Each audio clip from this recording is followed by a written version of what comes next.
Well, welcome to this thought for the day for the 7th of April, and I hope you are all still well. This morning, as you may hear a faint sound of streamers in the background, ironically, I'm going to talk about silence. And the reason this sort of came to my mind this morning is I was listening to some reflections from Thomas Merton, and I was also just becoming aware in my meditative, contemplative prayer time that actually silence is a key aspect of the Christian journey, of a spiritual journey. Learning to be silent, learning to be in one place, and it's interesting. I posted an article on Facebook the other day from scientists from seismologists actually saying that since the coronavirus has brought so many places to a standstill, they're recording that the Earth is becoming quieter, that human activity was affecting the seismological data, in the sense that our activity, all the things that we were doing, were causing ripples in the earth. They were causing the earth to vibrate in a louder and more often in a more aggressive way. And since we've pulled back, those seismological readings have reduced. And it is interesting that there's a deep thread through the Christian faith and many other faiths, actually. It's a truth that many faiths have discovered, that silence is often key to being able to understand the world as it truly is. Yesterday I talked about liminality and the fact that we're on this threshold between the old and the new. It's in the silence and in the ability to sit in the silence that we can discern from God what the new world ought to be, how we move forward in that. St. John of the Cross said that silence is God's first language. And we see that sort of backed up when Elijah was on the mountain and he couldn't find the voice of God in the wind, the earthquake and the fire, but in the silence. And I think there is something to be said about that. It was out of the silence God spoke the world and the universe into being. And I know from personal experience, it's the ability to sit in silence, and at the moment I'm blessed in the sense that I have more time to sit in that silence, that I can discern the voice of God more clearly and just be in the presence of God.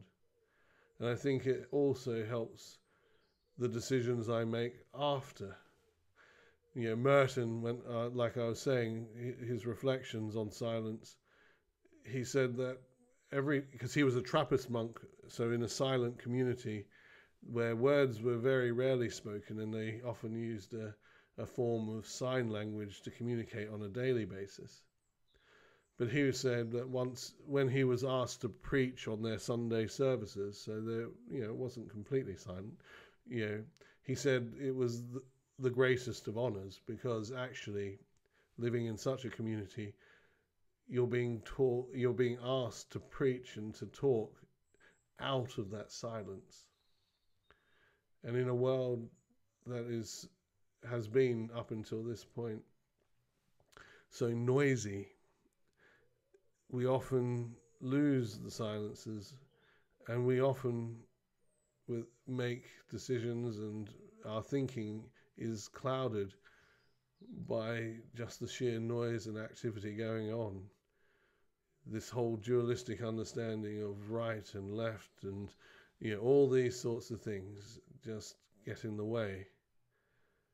And it's not until we enter into the silence that actually things become clearer. Those dualities of this world, these false dualities of in and out, right and wrong, left, right, conservative, progressive, all those sort of things just fade away. And you're able to step back and to see the world from a different perspective, from a whole perspective, where both the good and the bad can be held in tension, that we can see our connection with each other. Silence is a great leveler, just as is disease. There is no hierarchy in silence. When we sit together, as we do as community occasionally, in the silence, there's no vicar, there's no lay person, there's no cleaner, there's no doctor. We are all just one in that silence. And it's, we don't have that discrimination in regards to one's accent or place of birth. We are all just one in that silence. So as we have this time, I encourage you to develop the practice of sitting silently, to seeking the presence of God. I use a form of meditation and contemplation called centering prayer. Others have found the ability to enter into that silence in other forms of meditative practice. But it's truly where I believe our clearest thoughts, our clearest understanding of God's thoughts can be found. God speaks through the silences, and when we then speak out of those silences, our words have more strength and more conviction. So enjoy the silences. Perhaps learn and take up this time some form of meditative practice in order to help you enter into those silent places. Or as a Franciscan, I can invite you to walk like a Franciscan, which means that when you go out for your daily exercise, make it a meditative walk. Notice what's around you, speak little, and just enjoy and take notice of the small details.